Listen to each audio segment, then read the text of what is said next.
Today on the Canadian Way, the 2018 Volkswagen Golf R. Is hard for rectum? Bonjour, hi. Look at all these colors. Welcome in the Canadian autumn. And where are we? I have borrowed this Golf from one of our viewers. So what is the Golf R? So, back in 2003, Volkswagen wanted to make a hotter version of their Golf GTI. So what they did is that they took the regular Golf, put in a 3.2 liter VR6 and give it four-wheel drive. And they create the Volkswagen Golf R32, an epic vehicle. Then in 2007, they did another version of the Golf R32, this time based on the Mark V Golf.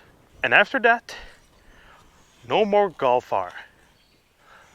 Until 2012. In 2012, Volkswagen launched a new Golf, this time just the R, no 32 badge, just R. It has the 2 liter from the GTI with a bump in power and all-wheel drive again. This car is a mixed bag because it was the same price than an STI and it gave less performance than an STI. But then in 2016 they correct their fire and arrive with another new generation of Golf R with the same 2 liter than the GTI but with an even bigger bump in power and still have 4-wheel drive.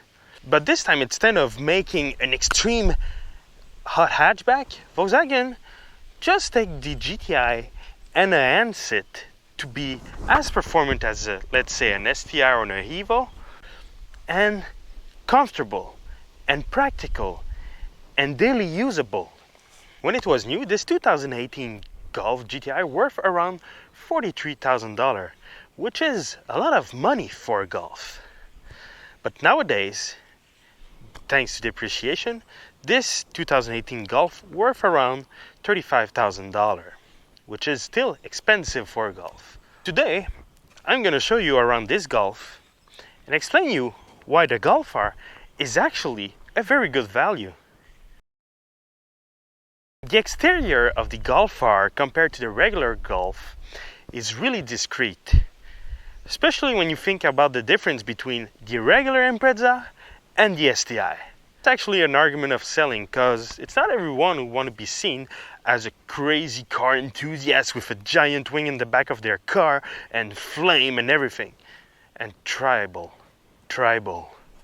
because life did it. So how do you distinguish a regular Golf from a Golf R? Well, first off, look at the color. The paint quality is way better on the Golf R than the regular Golf. It's a lot more shiny, especially this one, since the owner of that car really takes care of his car. Like, really. I didn't wash it. I just arrived and it was like this. Actually, it was less dirty, but I just driven it, so. Front grille is made in piano black plastic, which really give a kind of high-endish look to the car. And you can see our R logo over here, which is one of the biggest difference in the front end. Also, the front bumper is different, as you can see. You got some air vents here that are functional, that are for the brake, and got a little lip over here to emphasize a bit the sportiness of the car, but still it is really discreet. On the side profile, you have black mirrors to again emphasize a bit of sportiness in the car, and you got a black side skirt over here, which is really discreet, but at the same time get a little bit of sportiness to the car. The wheels are unique to that model of Golf, and you have 235, 35, 19 tires on it. These tires are very expensive, and they're really not the best for the Canadian road because they're low profiles. The rear again is really discreet, but you still have that rear spoiler, which is this kind of black trim over here, which look really nice. And you also have a R logo, which is another way to know that it is a Golf R. You have another black lip under the rear bumper. You also have really discreet twin exhaust, because you know twin exhaust makes your car quicker, even though it's a 4-cylinder, so it doesn't need twin exhausts. and it weighed 15 kilos more than if it had a single exhaust. But it makes it sportier, trust me. Normally, we begin the interior with the trunk, but we already did the Golf. So I invite you to go check out the video of the Golf if you want to know about the trunk. Like we mentioned in the review of the Golf, this is the biggest in its class with the seats down. For the Golf R being more expensive, Volkswagen did put an effort in the interior. First off, instead of that cheap plastic trim that we had in the regular Golf, we have a really nice plastic here with a metal door handle, and it feels a lot more better. You also have a leather here, real leather, not fake one, not cheap one, really nice leather. Even that plastic part here that we criticize for its cheapness now feel really nice and sturdy. Why didn't you put that in the regular Golf, Volkswagen? Rear seats are made in this beautiful real leather, not cheap leather that like the Highline Golf. And one major difference, you have air vents in the back, which is, for now, the only compact car we've reviewed that has it. And the same thing applies in the front. You have this really nice door panel with not cheap plastic this time, but really nice plastic. And again, a sturdier door handle and carpet in the storage space. And you also have leather. I mean, I'm surprised that the Highline didn't get that. And the front seat too are made in this beautiful leather and are very supportive and comfortable. Although you need to be careful to not damaging the seat when you're sitting in that car, because look how supportive it is. You have a huge storage space here to hide a lot of drugs. You also have automatic headlight. The Golf R comes with this nice steering wheel, covers in leather, which is amazing and looks really great.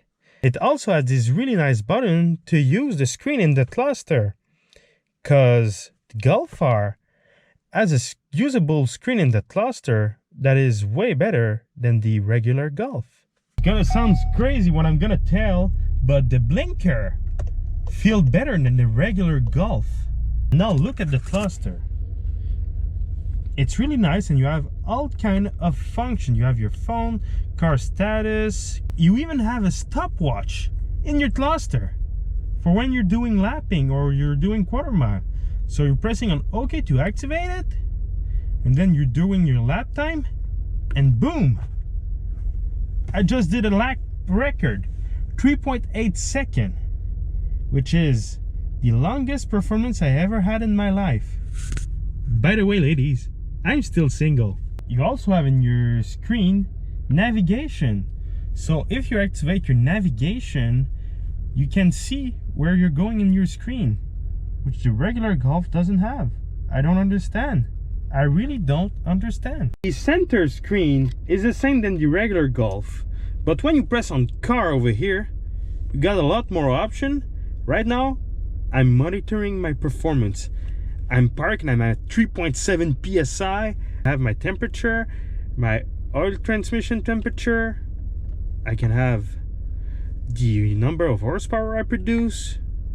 A lot of stuff to play with. Really nice again. I really like it. And it's one of the, you can have a G meter. It's really cool to have these information on your Golf, because you can brag about the number of PSI you're boosting. Yeah! Golf R comes with a Fender audio system, and it sounds really great. A really nice sound system. The system is the same than the Golf Highline. One thing I found sad though is that the Golf R doesn't have a heated steering wheel, but the Golf Highline does. The shifter, as you can see, it's covered in leather. It's written DSG on it. It's really nice to use, but you still have those blind switch around it in the fully loaded Golf, and it's really sad. And you still have that little flimsy door over here, but this time it's written 4Motion on it, but it's still flimsy and not that great of a quality. Another questionable decision, Volkswagen gets rid of the manual handbrake for an electronic one.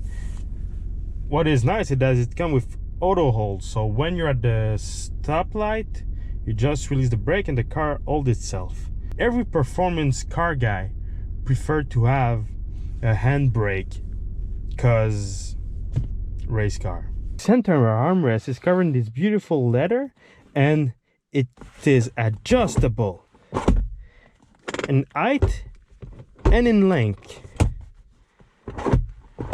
We're now in the trunk. I was preparing the camera for other parts of the video, and I noticed that this Golf has a 12-volt outlet and the Highline doesn't. Why?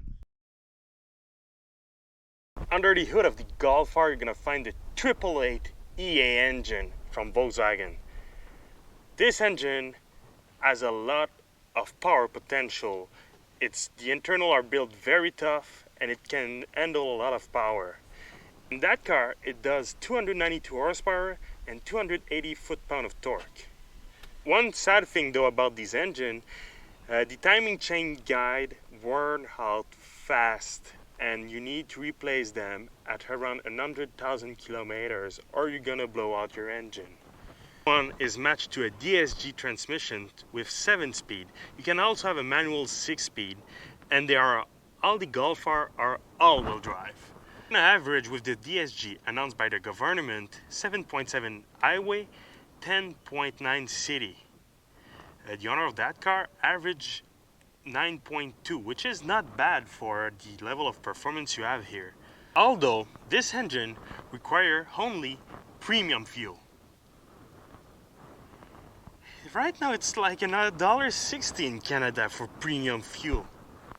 Golf R has independent suspension at every corner with adaptive shock absorber, which is amazing for the Canadian road and to have a ton of fun and at the same time have comfort.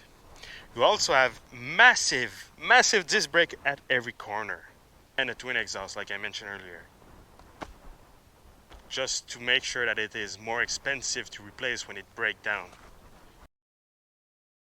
Driving the Volkswagen Golf R. First off, the Volkswagen Golf R drives just like a regular Golf for everyday driving. It's comfortable, the sound editing is nice, the visibility is great. There's a few differences. First off, the engine is more present and you can really feel it. Second thing is the steering. The steering is more precise, tighter, and a bit more heavy, which is really nice for everyday driving. Also, another difference is the transmission. The transmission works really good, but it's not as good as the 8-speed we have in the regular Golf. Being a dual clutch, the transmission is a bit more lurky, a bit more sluggish to use on everyday driving, but it does a very fine job. It's just that I think for everyday driving, the regular 8-speed of the regular Golf is more refined. The biggest difference you're gonna see in the Golf R is when you attack a road like I'm on it right now. The car feels a lot more planted, it has a lot less body roll, the steering is a lot more precise. Still doesn't give feedback, but it's way nicer than the regular Golf. And then you put it in sport mode, and the transmission, now this is where the transmission shine. When you press on the pedal, it automatically responds. There's no delay like we always see in every car. This one, paf, paf, paf, right on time, right at the moment you press on it. And it is fast. It's a really fast car for Canadian road. The brakes too. The brakes are very good. They're very strong, very powerful, and they'll let you know that they're present as soon as you touch the pedal. The brake feel in that car is really good. God, it flies. Now back in normal driving, I'm behind a car. This is what I like about the Golf R. For everyday driving, just a regular Golf. Put it in sport mode, become an animal. There's more analog car than that. WRX, not even the SCI, just the regular WRX give more feedback. It's more sporty to drive than the Golf R. I'm not talking in terms of number, I'm talking in terms of feeling. But the Golf R has a really nice equilibrium between sportiness and everyday. To be honest with you, after driving the Golf, I wasn't expecting the Golf R to be that good. I was expecting it to be like a Golf with more power. That's it. But they really did a great job, Volkswagen, on that. The chassis worked really well. There is almost no body roll, and it won't kick you in the face if you do a mistake. The car is very easy to tussle around, and it's not a thoroughbred. Overall, the Golf R is way better than the regular Golf. It feels like a regular Golf, but with a better finish.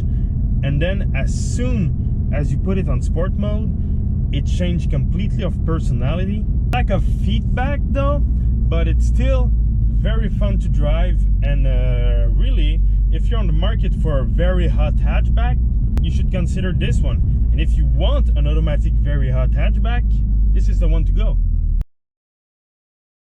What do you think about the Golf R? Well, big surprise. I was expecting Golf Highline like you review, with all-wheel drive and a bigger turbo but it was totally another car, seriously. And I'm gonna say it, I like it. I like a Volkswagen.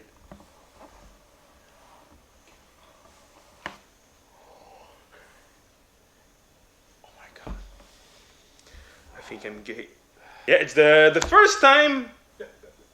I'm not saying that Volkswagen are bad car and I hate Volkswagen.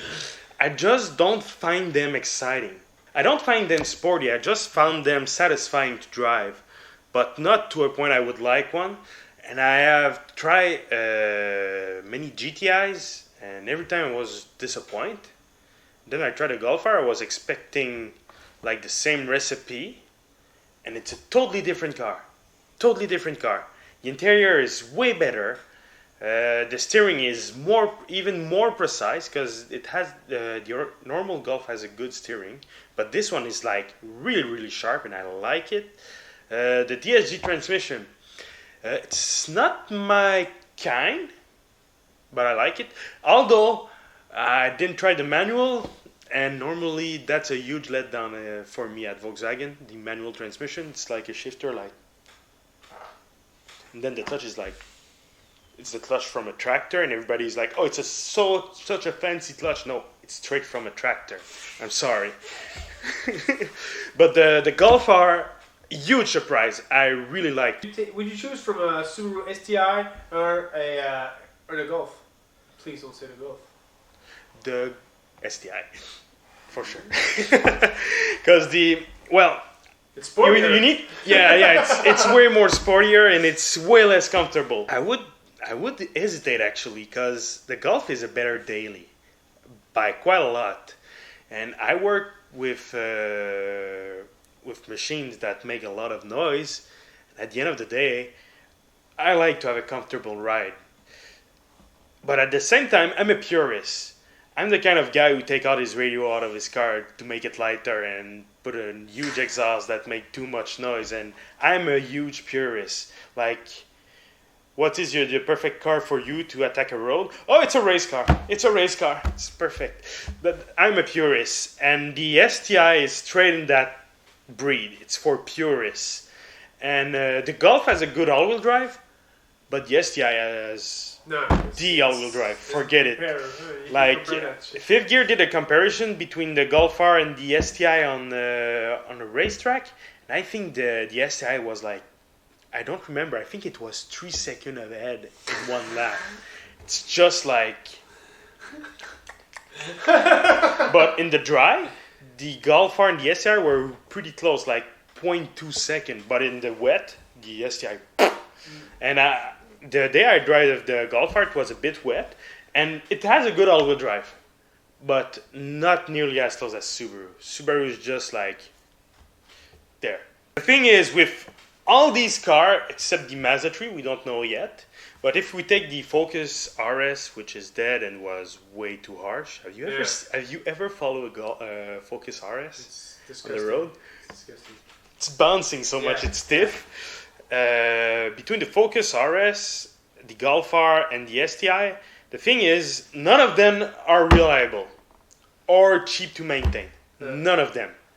None of them. The STI, it's engine out every 100,000 kilometers because EJ. The Golf R, it's timing chain tensioner, and if you go DSG, it's a lot of maintenance, or otherwise it's going to puke a transmission. And apparently the clutch aren't that tough too for the manual. And the Focus RS head gasket issue, but I think they corrected, but I don't know. The suspension is unlivable. So, and all of them have huge Brembo brake and everything, so they're all expensive to maintain. So you have to have deep pocket to have one of these. Because of all these issue of reliability in the entire class, actually we won't recommend any of these cars. So Golf R is Canadian disapproved, but it's driver recommend. Yeah. What? I never thought I would say that a Volkswagen is driver recommend. Like you did the other day, you were like, oh, it's driver recommend. I was like, what the... Well, it's fun to drive.